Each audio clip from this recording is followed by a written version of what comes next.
Psychology and the Science of Sexuality by Dr. Roberto Assagioli. This essay is document number 23833 and 23834 in the Assagioli archives in Florence, Italy. See the Kenneth Sørensen website for notes to this essay.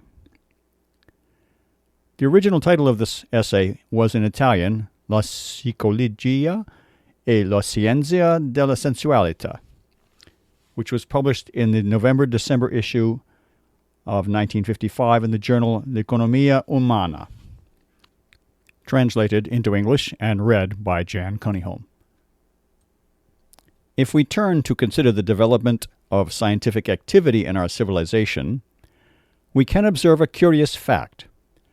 That is, that the sciences, which relate less directly to human life, developed first, and that those which more intimately concern people, on the other hand, were formed very late. Indeed, some are just now being formed. This has been the case with psychological science, and to an even greater degree with the science of sexuality.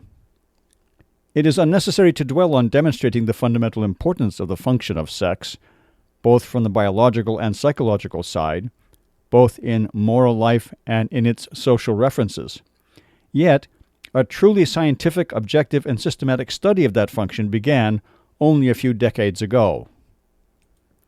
At first, the various problems concerning the sexual function were studied in a fragmentary and occasional way in the various sciences: anatomy, physiology, general biology, psychology, sociology, and so on, using the methods proper to each of these sciences and in connection with their particular purposes. Subsequently, it began to be recognized that there was an opportunity to properly establish a true science of sexuality. This would aim, first of all, to collect and coordinate the established factual data and the various results obtained from the partial studies done within the aforementioned sciences. Then it would fill in the existing gaps in our knowledge of that complex function with new research, in order finally to aspire to achieve a deep and synthetic, yet precise and accurate understanding of its true nature and all its manifestations and connections, so that we can deduce certain and beneficial applications in the fields of medicine, education, sociology, and so on. Thus, there have been some scholars, to name only the pioneers, such as Havelock Ellis, Löwenfeld, Moll, Freud, and Neuke, who, realizing this opportunity, devoted themselves actively to the establishment of this science, which was called Sexualwissenschaft in German, Sexology in English, and by us in Italy, Sexologia or Scienza della Sessualità. What is important is that such a science be seriously cultivated by setting aside the false modesty and hypocritical silences over facts and problems which are not in themselves shameful or immoral, and also by rejecting that light and fatuous attitude that is mixed with the somewhat equivocal cynicism with which these issues are too often approached. The mere fact of one's being willing to consider them serenely, objectively, in short, scientifically, has in itself a moral value, and constitutes the necessary preparation for any individual or social educational work in this regard. As a small contribution to this work, I propose to indicate some of the most important problems of the science of sexuality, among those that have the greatest bearing on psychology.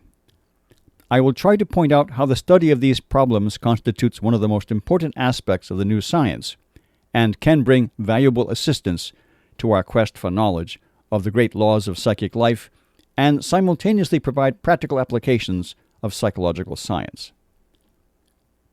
A first important problem, indeed a real set of problems, is constituted by the ontogenetic development of sexual function.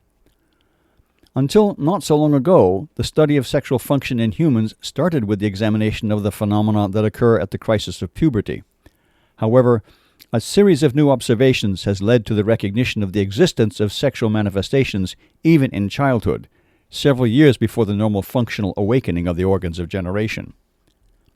I will say at once that some, especially Freud and other psychoanalysts, have attributed too great and general an importance to these facts, based on a too broad and ill-defined conception of sexuality.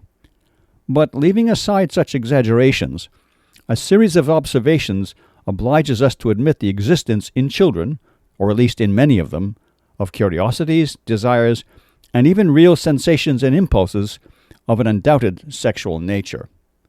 Everyone can clearly understand the scientific and practical importance of this finding. On the scientific side, numerous problems arise. What is the origin of such manifestations? How do they occur? Are they phenomena belonging to normal sexual development, or are they abnormal events? Are they spontaneous, endogenous manifestations, or are they caused by external stimuli, by example, or by suggestion? According to Freud, these facts would be part of the normal development of the sexual instinct. This would have its origin in the sexual pleasure that the child would experience from the stimulation of various erogenous zones of the body. It would therefore first have the characteristics of autoeroticism, that is, the attainment of pleasure without the aid of another being, and polymorphism, that is, the variety of ways in which pleasure can be attained. In normal children, sexual tendencies would not be intense, and as they grew older they would easily be inhibited by the rise of modesty, distaste, moral feelings, and the educational action of the environment. Such inhibition, according to Freud, would produce a period of more or less complete latency of the instinct until puberty. On the psychic side, too, Freud finds sexual elements in children. The very intense affectivity in children not infrequently presents characteristics, such as passionate and exclusive attachments to one person, often the parent of the opposite sex, jealousy, and so on, that are analogous to the loves of adults. Freud's theories are certainly not to be accepted without question. On the contrary, in my opinion, various facts which he considers endogenous and part of the normal evolution of the sexual instinct should instead be regarded as abnormal phenomena produced by a particular sexual constitution, to which Löwenfeld has rightly called attention, and by external stimuli. Indeed, it has been shown in numerous cases that even single or occasional stimulation of the genital organs, or the perception of acts or speech pertaining to the sexual sphere, produced profound impressions in children, which then had consequences for the rest of their psychic lives, not infrequently causing abnormalities and neuropsychic disorders. New observations and studies are needed, I believe, before we can formulate reliable and definite conclusions. However, as of now, the facts mentioned above allow important practical deductions from the pedagogical point of view. First, a negative one.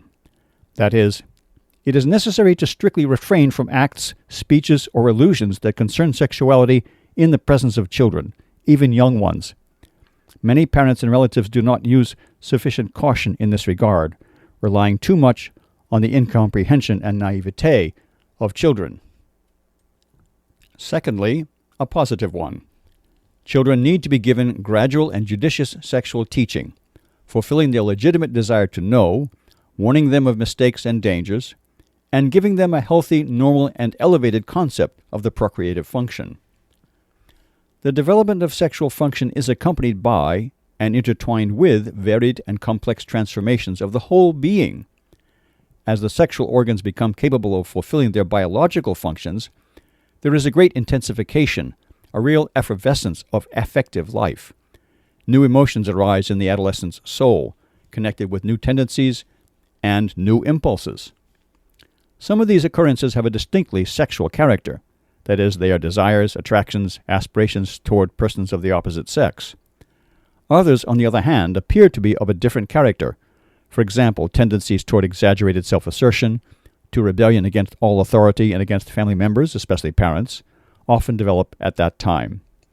Yet, along with this, there is a flowering of lofty altruistic sentiments, generous aspirations, and idealistic resolutions for action in cultural, patriotic, and social causes. Often, a genuine religious awakening occurs, sometimes accompanied by special states of consciousness of a mystical nature. Now, what are the real relationships between all these physical and psychic phenomena? Are there causal links between them, or derivation from one or more common causes, or simple concurrence and simultaneity, with different independent origins. I cannot deal with such complex questions on this occasion.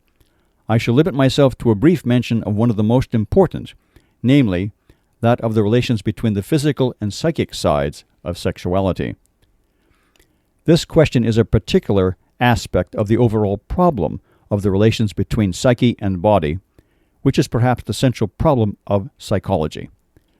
The one cannot be solved satisfactorily except by solving the other. But on the other hand, the study of the relationship between physical sexuality and psychic sexuality can make important contributions of fact to the solution of the larger problem. For sexuality is the vital function in which, perhaps more than in any other, the actions and reactions between body and psyche are intense, direct, and clearly demonstrable, even though they are complex and intricate. It is enough to mention the great repercussions that atrophies and dysfunctions of the organs of generation, especially of the internal secreting glands, have on psychic life. On the other hand, we can observe the powerful stimulating or inhibiting influences that psychic activities, especially representations, emotions, and imagination, exert on the function of the sexual organs. The theoretical value and practical significance of these facts has not yet been sufficiently recognized and exploited, and there is room here for new and fruitful studies. A new integral conception of sexuality, in which the various aspects of it, physical, emotional, and spiritual, are all recognized and harmoniously connected and integrated, will have to emerge from such studies. While this integral conception, in which there is a living synthesis of the various elements mentioned above, is the most scientific because it corresponds better than any other to reality, it also has the great educational importance. It can be a valuable help in combating the harmful dissociations and many bitter conflicts that often arise between the various aspects of sexuality. Firstly, it will be able to teach people how to replace the excesses and abuses of sexuality. Secondly, it will show how to replace the forced repression and violent attempts to suppress sexual life with conscious and balanced mastery, with a beneficial transformation of energies, profiting from the above-mentioned possibilities of mutual influence between the physical, psychic, and spiritual elements of sexuality. Even from this general outline, one can sense the variety and richness of possible applications to individual cases, and the opportunity for a whole new educational and psychological direction, which can be formed and is actually being formed on that basis. The same direction has begun to be followed in the study and treatment of the actual diseases of sexual function, and this will continue, in my opinion. In this field, too, a valuable harvest of psychopathological material has gradually been gathered, which has not yet been completely utilized scientifically. On the therapeutic side, very satisfactory results have been obtained which promise important new achievements, both on the opotherapeutic and the psychotherapeutic side. Particularly interesting from the psychological side is, first of all, the problem of sexual inversions, about which many conflicting theories have been proposed. Some authors have argued for the constitutional and innate nature of homosexuality, based on cases in which it is accompanied by corresponding somatic abnormalities. Others regard it as a secondary developmental abnormality of sexual function, often determined by external causes, and cite in support of this view cases in which all physical abnormality is absent, and in some of which the tendency has been eliminated by appropriate treatment.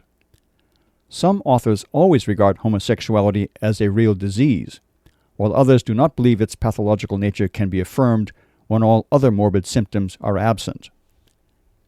The disparity of theories is explained, in my opinion, by the great variety of physical and psychic characteristics found in individuals in cases of sexual inversion. Further and deeper studies in this regard may resolve this question, and together shed new light on problems in psychology and biology, such as the supposed original bisexuality of all organisms, the nature of instinct, and so on. Such studies are called for by compelling practical needs, given that such inversions are not rare. They exist even in intellectually and morally elevated persons. They bring suffering to those affected by them, and finally that they constitute a social danger. What has been said about sexual inversions can also be largely applied to the many forms of perversions of sexual function.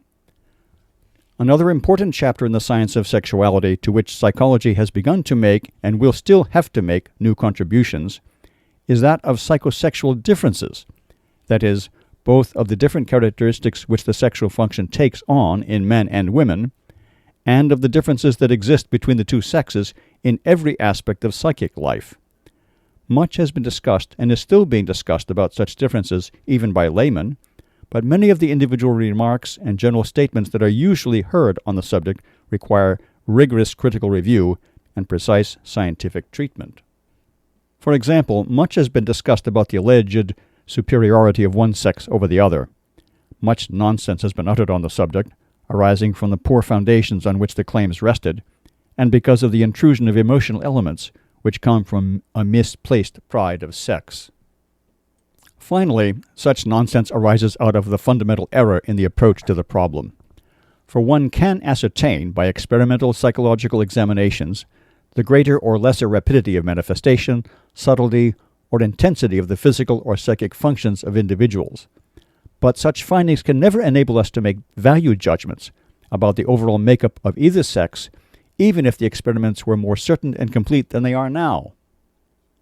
Individual functions have value and meaning only in relation to the general biological and human directions of each sex.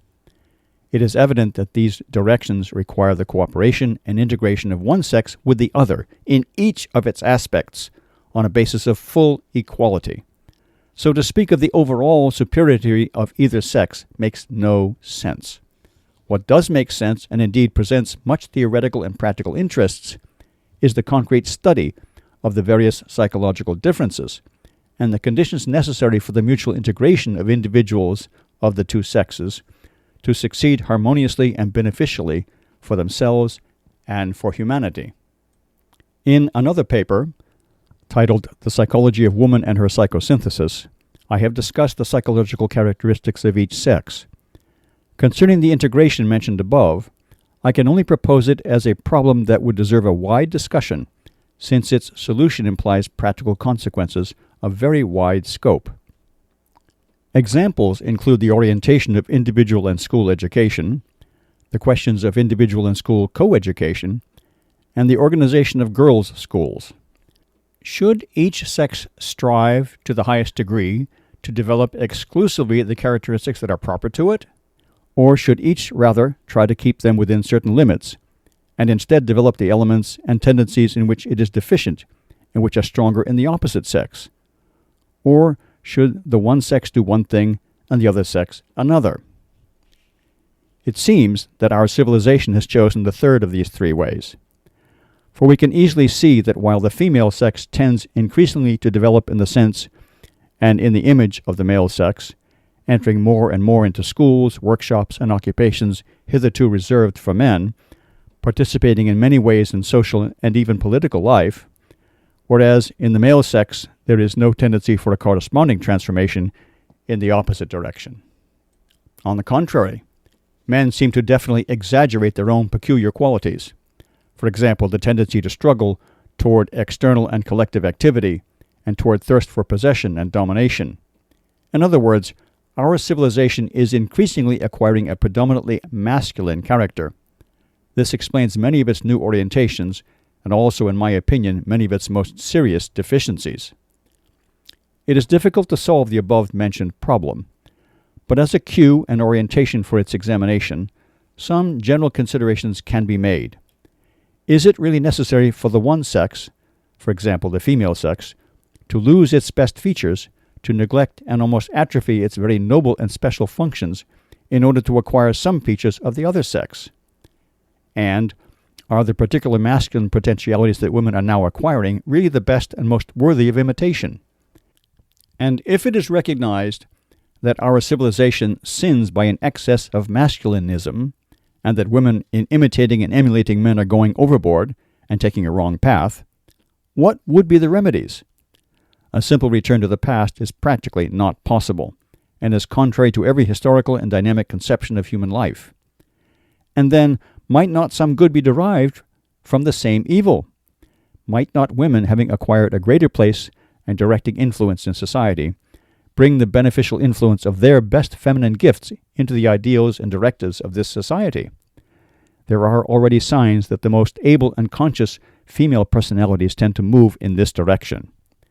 Such a new direction deserves to be more widely known, appreciated, and strengthened. For perhaps in this could be found the solution to some of the difficulties and crises that most trouble contemporary society. But to do this effectively requires a broad and precise knowledge and a dispassionate and sincere evaluation of the psychological characters of the two sexes, taking proper account of both their strengths and their weaknesses, as well as their possibilities for development, as well as the lower and more dangerous elements found in each. I hope I have succeeded, even with this necessarily cursory and incomplete overview, in showing how vast and fruitful the field of the science of sexuality is, and what valuable contributions scholars of psychology can make to it.